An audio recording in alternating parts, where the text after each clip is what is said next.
एक बड़े स्कूल में क्लास टीचर ने अमीर घर के बच्चों को आगे की बेंच पर बैठाया तो वहीं गरीब राधा और उसके भाई सोनू को पीछे टूटे हुए बेंच पर बैठने के लिए कहा।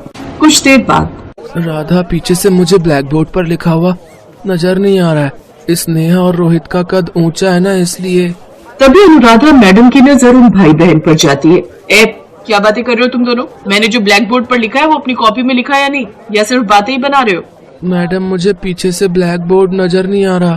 तभी क्लास की अमीर घर की लड़की कहती है, मैडम ये झूठ बोल रहा है, ये और इसकी फटीचर बहन का पढ़ाई में मन नहीं लगता है, जब देखो बातें बनाते रहते। फटीचर बाप की औलाद। मेरे बाबा के बारे में कुछ नहीं कहना, नहीं तो मैं तेरा मुंह तोड़ दूंगी। तभी मैडम गुस्से में बोली, तेरे इतनी हिम्मत कि तू सुनिधि को मारेगी? जानती भी है इसके पापा ट्रस्टी हैं इस स्कूल के, वो चाहे तो तुम दोनों को स्कूल से बाहर निकाल दे, समझी? अच्छा, अब सभी बच्चे ध्यान से सुनो। कुछ दिनों बाद स्कूल में 26 जनवरी का प्रोग्राम है और जीतने वाले को 10-10 हजार का इनाम मिलेगा। उस दिन सभी बच्चे नए साफ सुथरी ड्रेस पहन कर आएंगे, साथ ही हाथ में झंडा लेकर आएंगे। और हाँ, उस दिन पहले डांस कंपटीशन होगा, जिसके बाद ड्राइंग कंपटीशन भी होगा। और हाँ, सभी बच्चे अच्छे से तैयार होंगे क्योंकि बड़े बड़े गेस्ट आएंगे। सुनिधि, नेहा, पीयूष, कोई तो शार्पनर या पेंसिल दिखा दो, नहीं तो मैडम आकर फिर मुझे मारेंगी। हाँ तो हम तो यही चाहते हैं कि तेरी आज खूब धनाई हो। अगले दिन क्लास में मैडम सभी बच्चों के नाम प्रतियोगिता के लिए लिखने लगती है, तो राधा भी अपना नाम लिखवाने आती है। मैडम, मैं भी डांस प्रतियोगिता में भाग लेना चाहती हूँ। और मैं ड्राइंग कंपटीशन में। हम दोनों का नाम भी लिख दीजिए मैडम। तुम लोगों से काम पूरा तो होता नहीं, एक शार्पनर के लिए सबके सामने भीख मांगती हुई मंडरा रही थी, फिर डांस और ड्राइंग में कैसे पार्टिसिपेट करोगे? मैडम प्लीज लिख दीजिए ना, आपने पिछले साल भी हमारा नाम नहीं लिखा था, तब आपने कहा था कि अगले साल पार्टिसिपेट कर लेना। अच्छा ठीक है, लेकिन अच्छे से डांस नहीं किया या ड्राइंग नहीं बनाई ना, तो तुम दोनों को ऐसा सबक सिखाऊंगी कि अगले कई सालों तक पार्टिसिपेट नहीं कर पाओगे। घर आकर दोनों बच्चे अपने माँ बाप को ये बात बताते हैं। हमारी बिटिया बहुत ही होशियार है, डांस प्रतियोगिता तो यही जीतेगी। हमारा सोनू भी बहुत अच्छी ड्राइंग बनाता है, ये भी ये प्रतियोगिता जीत जाएगा। अपने माता पिता का विश्वास देख दोनों बच्चे बड़े खुश होते हैं। वो खुशी खुशी अगले दिन स्कूल जाते हैं। उस रोज स्कूल में डांस की प्रैक्टिस शुरू हो जाती है। राधा भी डांस की तैयारी करती है। धरती सुनहरी अंबर नीला, हर मौसम रंगीला, ऐसा देश है मेरा, हो ऐसा देश है मेरा। धरती सुनहरी अंबर नीला, हर मौसम रंगीला, ऐसा देश है मेरा, हो ऐसा देश है मेरा। राधा डांस की प्रैक्टिस कर रही थी कि तभी सुनिधि टांग अटकाकर उसे गिरा देती है। अरे देखो तो, ये तो अभी से गिर गई। ये स्टेज पर क्या ही डांस करेगी? इन गरीब लोगों के साथ हमें कितनी परेशानी झेलनी पड़ती है। ये हमारे साथ ऐसा क्यों करते हैं? हम गरीब है ना, इसलिए। तू छोड़ उन्हें और अपनी प्रैक्टिस पर ध्यान दे। दोनों भाई बहन एक दूसरे को सहारा देकर अपनी अपनी प्रैक्टिस करने लगते हैं। दिन में दोनों घर आते हैं तो अपनी माँ को सारी बात बताते हैं। तुम परेशान मत हो बच्चों, तुम दोनों अपनी कोशिश जारी रखो और उन सभी अमीरजादों का मुंह अपनी जीत से बंद कर देना। माँ बिल्कुल ठीक कहती है। अच्छा, अब मैं बाबा के साथ खेतों में काम करवाने जा रही हूँ, तुम दोनों खाना खाकर आराम कर लेना, फिर अपना स्कूल का काम भी पूरा कर लेना। लेकिन दोनों भाई बहन फिर से प्रैक्टिस में लग जाते हैं। फिर अगले दिन सभी लड़कियों को डांस प्रतियोगिता में तिरंगे रंग का लहंगा पहनकर आना है और जो लड़के ड्राइंग में भाग ले रहे हैं उन्हें अपने कलर और ड्राइंग का सामान अपने साथ लाना है। ये सुनकर दोनों भाई बहन उदास हो जाते हैं। बाबा के पास तो हमें स्कूल की नई वर्दी दिलवाने तक के पैसे नहीं है, फिर वो हमें नया लहंगा और ड्राइंग का सामान कहाँ से ला कर देंगे? तू ठीक कहता है सोनू, लेकिन अगर अब कदम पीछे खींचे तो सब हमारा मजाक उड़ाएंगे। शाम को दोनों गरीब स्टूडेंट अपने माँ और पिता को ये बात बताते हैं। तिरंगा लहंगा और चित्र बनाने का सामान कहाँ से आएगा? तुम्हें तो पता है इस बार बारिश के कारण मेरी फसल भी कुछ खराब हो गई है। आप चिंता मत करिए जी, मेरे पास एक तिरंगे रंग का दुपट्टा रखा हुआ है। राधा, मैं उसी से तेरे लिए लहंगा सिल दूंगी। और सोनू, मैंने बुरे वक्त के लिए थोड़े पैसे बचा कर रखे थे चावल के डब्बे में, उससे तेरा सामान आ जाएगा। ये सुन दोनों बच्चे बड़े खुश होते हैं। कुछ दिन बाद स्कूल में 26 जनवरी का प्रोग्राम का दिन आ जाता है। राधा अपनी माँ का सिला हुआ तिरंगा लहंगा पहन कर आती है, तो वहीं सोनू भी ड्राइंग का सामान लेकर आता है। कुछ ही देर में प्रोग्राम शुरू होने वाला है। ये लो बच्चों तुम्हारी रिफ्रेशमेंट, ये एनर्जी ड्रिंक पियो ताकि तुम्हें थोड़ी एनर्जी आए। मैडम, हम दोनों को तो मिला ही नहीं। ये प्रिंसिपल ने नहीं मंगवाया, बल्कि मैं लाई हूँ अपने अमीर स्टूडेंट्स के लिए। तुम गरीबों के लिए नहीं। वो दोनों मायूस हो जाते हैं। फिर सभी लोग ग्राउंड में आ जाते हैं, जहाँ सुनिधि और नेहा बीच डांस में थक जाती है और बीच में डांस छोड़ देती है, जबकि राधा पूरी लगन से अपने देशभक्ति के गाने पर डांस करती रहती है। साथ ही उसने सबसे अच्छा डांस भी किया था, इसलिए वो ये प्रतियोगिता जीत जाती है। सबसे अच्छा डांस इस लड़की ने किया है, जो बिना थके पूरी एनर्जी के साथ लगातार डांस करती रही। जब बात देश के लिए कुछ करने की आए तो यही जज्बा होना चाहिए जैसा राधा में है।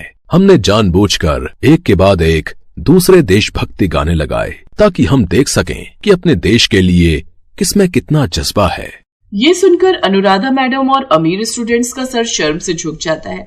उधर सोनू भी बहुत ही सुंदर परेड का चित्र और फ्लैग बनाकर ड्राइंग प्रतियोगिता जीत जाता है। इनाम के तौर पर उसे भी 10,000 रुपए दिए जाते हैं। इसके बाद झंडा फहराते हैं। आप दोनों भाई बहनों को बहुत बहुत मुबारक हो। अच्छा ये बताओ, इन पैसों का तुम करोगे क्या? ढेर सारे चॉकलेट्स, टॉफी या बिस्कुट खरीदोगे? नहीं सर, ये पैसे हम अपने बाबा को देंगे। इससे वो राशन लाएंगे, क्योंकि पिछले 2 दिन से घर में खाने के लिए कुछ भी नहीं है। उस दिन के बाद अनुराधा मैडम ने कभी अपने अमीर गरीब स्टूडेंट्स में भेदभाव नहीं किया।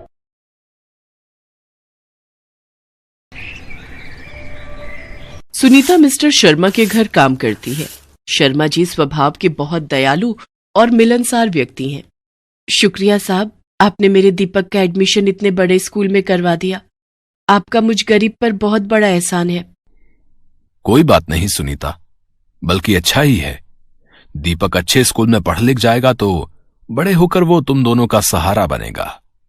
इसमें शुक्रिया की कोई बात नहीं। अच्छा मालिक, अच्छा मेम साहब, चलती हूँ। मम्मी, मैं ये सब क्या सुन रहा हूं? दीपक मेरे स्कूल में एडमिशन ले रहा है। अब वो हमारी नौकरानी सुनीता का बेटा मेरे स्कूल में और मेरी क्लास में पढ़ेगा। मैं ये कभी बर्दाश्त नहीं कर सकता। क्या करूं बेटा, तेरे पापा तो बहुत ही सीधे हैं। जरा सा सुनीता ने उनके आगे 4 आंसू क्या बहा दिए, उन्होंने फौरन स्कूल के प्रिंसिपल को फोन मिला दिया। वो दीपक अपने स्कूल में फर्स्ट आया था, इसलिए उसे आसानी से तेरे स्कूल में एडमिशन मिल गया। बाकी तू चिंता मत कर, उस दीपक को मुंह लगाने की कोई जरूरत नहीं है। रितु, तुम अपने बेटे को ये क्या पट्टी पढ़ा रही हो? ऐसी बातें कौन सिखाता है? दीपक हमारे घर काम करने वाली सुनीता का बेटा है, तो इसमें हर्ष क्या है? उसे भी पढ़ने का पूरा हक है। उसके पिता बीमार रहते हैं, दोनों पति पत्नी इतना नहीं कमा पाते।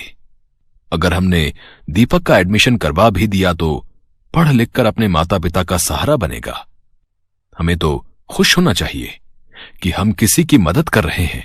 अरे हर किसी की मदद ही करते रहेंगे क्या? कुछ तो सोचना चाहिए। अगर दीपक क्लास में हमारे बेटे रोहन से आगे निकल गया तो कभी सोचा है? वैसे भी मैंने सुना है 5th क्लास में अपने स्कूल में फर्स्ट आया था। मैंने रोहन को कह दिया है कि उससे डरने की जरूरत नहीं है, वो अपनी पढ़ाई पर ध्यान दे। हमारा रोहन किसी से कम थोड़ी है। अगले दिन से सुनीता का बेटा दीपक भी स्कूल जाने लगा, पर रोहन दीपक के साथ अच्छा व्यवहार नहीं करता था। 26 जनवरी आने वाली थी। रोहन की क्लास में भी सब बच्चे रिपब्लिक डे की तैयारी कर रहे थे। बच्चों, 2 दिन बाद गणतंत्र दिवस है। आप सब बच्चे चार्ट पेपर पर 26 जनवरी के लिए सुंदर ड्राइंग बनाकर लाओगे। जिन बच्चों की ड्राइंग सबसे अच्छी होगी उन बच्चों को प्रिंसिपल मैम की तरफ से इनाम दिया जाएगा। इसलिए आप सब पूरी मेहनत के साथ ड्राइंग बनाने की तैयारी शुरू कर दीजिए। देखना पीयूष, सबसे सुंदर ड्राइंग मैं ही बनाकर लाऊंगा। ओए दीपक सुन, एडमिशन तो तूने मेरी क्लास में ले लिया, पर याद रख तू मेरे से आगे इस स्कूल में नहीं बढ़ सकता। पहले वाले स्कूल में तो तू फर्स्ट आ गया, पर यहाँ हर चीज में सिर्फ रोहन फर्स्ट आता है। कोई बात नहीं रोहन, अगर तुम जीते तब भी मुझे इतनी खुशी होगी जितनी मुझे अपने जीतने पर होगी। यार रोहन, तू इस दीपक से इतना चिढ़ता क्यों है? ये तो तेरे से बहुत अच्छे से बात करता है। तू जानता भी है ये मेरे घर काम करने वाली नौकरानी का बेटा है। ये लोग बहुत गरीब हैं, इतने फटे हुए कपड़े पहनते हैं, इतने पुराने से टूटे हुए घर में रहते हैं ये लोग। एक दिन इसकी मम्मी काम पर नहीं आई थी तो मैं मम्मी के साथ देखने गया था। बहुत अंदर गंदी सी गलियों में जाकर इनका घर है, सारी झुग्गी झोपड़ी बनी हुई है वहां। सचमुच बहुत बदबू आ रही थी। अच्छा हुआ तूने मुझे बता दिया, मैं तो रोजाना नहाकर आता हूँ और कभी कभी ये मेरे साथ लंच भी कर लेता है। अब तो मैं इसके साथ बिल्कुल भी बैठकर लंच नहीं करूंगा, नहीं तो मेरे पास से भी बदबू आने लगेगी। रोहन और पीयूष की बातें सुनकर दीपक की आंखों में आंसू आ जाते हैं, पर वो अपने आप को संभाल लेता है। घर जाकर दीपक अपनी मम्मी सुनीता से कुछ पैसे मांगता है। मम्मी, मुझे स्कूल में गणतंत्र दिवस पर चित्र बनाकर ले जाना है। मुझे थोड़ा सा सामान खरीदना है। पापा से पैसे मांग लूं क्या? नहीं नहीं दीपक, पापा से मत मांग। काम से थके हुए हैं, सोने दे। मैं शाम के बर्तन करने जा रही हूँ, मालकिन से कुछ रुपए उधार ले आऊंगी। तू परेशान मत हो। अच्छा बेटा, कुंडी लगा ले, मैं थोड़ी देर में आती हूँ। सुनीता काम पर जाती है। वो जैसे ही कुछ रुपए उधार मांगती है, मालकिन ऋतु उसे ताने देने लगती है। ये ले पकड़, पूरे 100 रुपए हैं। इस महीने की तनख्वाह में से काट लूंगी। और हाँ, जो स्कूल फीस के पैसे जमा करवाए थे वो भी इस महीने से तनख्वाह में से काटने शुरू कर रही हूँ। मम्मी, मुझे पता है दीपक मेरे से अच्छी ड्राइंग नहीं बना सकता। आप फालतू में ही सुनीता आंटी को 100 रुपए पकड़ा रही हो। सुनीता आंटी, देखना कंपटीशन मैं ही जीतूंगा। तो और क्या, मेरा बेटा किसी से कम थोड़ी है। इतनी बढ़िया जगह से ड्राइंग सिखाई है मैंने अपने बेटे को। बहुत अच्छी ड्राइंग करता है मेरा रोहन। सुनीता रोहन की बातों पर मुस्कुरा देती है और 100 रुपए लेकर घर लौट आती है। दीपक 26 जनवरी के लिए चित्र बनाने का सामान खरीद लाता है और एक बहुत ही सुंदर चित्र तैयार करता है। उधर रोहन भी अपनी ड्राइंग बना रहा था। अगले दिन सब बच्चे स्कूल में अपना अपना चार्ट पेपर लेकर पहुंचते हैं। रोहन अपना चार्ट पेपर घर पर ही भूल जाता है। पीयूष, अब मैं क्या करूंगा? मुझे कुछ समझ नहीं आ रहा। मैंने इतनी मेहनत से ड्राइंग तैयार की थी। हाँ, चल अच्छा हुआ तो चार्ट पेपर घर पे भूल आया। अब इस ड्राइंग कंपटीशन को मैं ही जीतने वाला हूँ। ये देख, मैंने कितना सुंदर रिपब्लिक डे का चित्र बनाया है। अच्छा, मैं तो हॉल में जा रहा हूँ। अब तू क्या करेगा आकर? तू यहीं क्लास में बैठा रहे। रोहन और जोर जोर से रोने लगता है। तभी दीपक उसके पास आता है। रोहन, ये लो, तुम मेरी ड्राइंग स्टेज पर दिखा दो। किसी को कुछ पता नहीं चलेगा। मैं जानता हूं तुम्हारा बहुत मन था कि तुम इस कंपटीशन में भाग लो, इसलिए तुम मेरी ड्राइंग शीट दिखाकर इस कंपटीशन में भाग ले सकते हो। अगर मैंने तुम्हारा चार्ट पेपर स्टेज पर दिखा दिया तो तुम क्या दिखाओगे, उसकी तुम चिंता मत करो। मेरे पास एक और ड्राइंग है, ये देखो, मैं ये वाली दिखा दूंगा। पर ये तो अभी पूरी तरह बनी भी नहीं है, इसमें तो रंग भी नहीं भरे हुए हैं। क्या बात है बच्चों, तुम यहाँ बातें कर रहे हो और हॉल में कंपटीशन शुरू भी हो चुका है। अपना अपना चार्ट पेपर पकड़ो। और दीपक, तुमने अपनी ड्राइंग में कलर भी नहीं भरे। अच्छा ठीक है, चलो अब देर मत करो। रोहन, तुमने तो बहुत सुंदर ड्राइंग बनाई है, वेरी गुड। चलो अब दोनों हॉल में जाओ। आज सभी बच्चों में फर्स्ट नंबर पर रोहन की ड्राइंग आई है। सब बच्चे रोहन के फर्स्ट आने पर जोरदार ताली बजाएंगे। सेकंड नंबर पर ध्रुव, एक बार ध्रुव के लिए भी जोरदार तालियां। और थर्ड नंबर पर पीयूष, पीयूष के लिए भी जोरदार तालियां। रोहन तो अपना चार्ट घर पर ही भूल आया था, फिर इसके हाथ में ये चार्ट पेपर किसका है जिसकी वजह से ये फर्स्ट आया है? प्रिंसिपल मैम के हाथों से रोहन को प्रथम पुरस्कार मिलता है। रोहन दीपक की तरफ ही देख रहा था। वो बहुत शर्मिंदा था और मन ही मन सोच रहा था, मैंने दीपक को हमेशा गरीब और नौकरानी का बेटा बोला। कितनी नफरत करता था मैं दीपक से, पर आज मुझे फर्स्ट प्राइज जीतते देखकर भी दीपक के चेहरे पर कितनी खुशी है। पर इस इनाम का असली हकदार तो दीपक है। मुझे ये सच्चाई प्रिंसिपल मैम को बतानी ही होगी।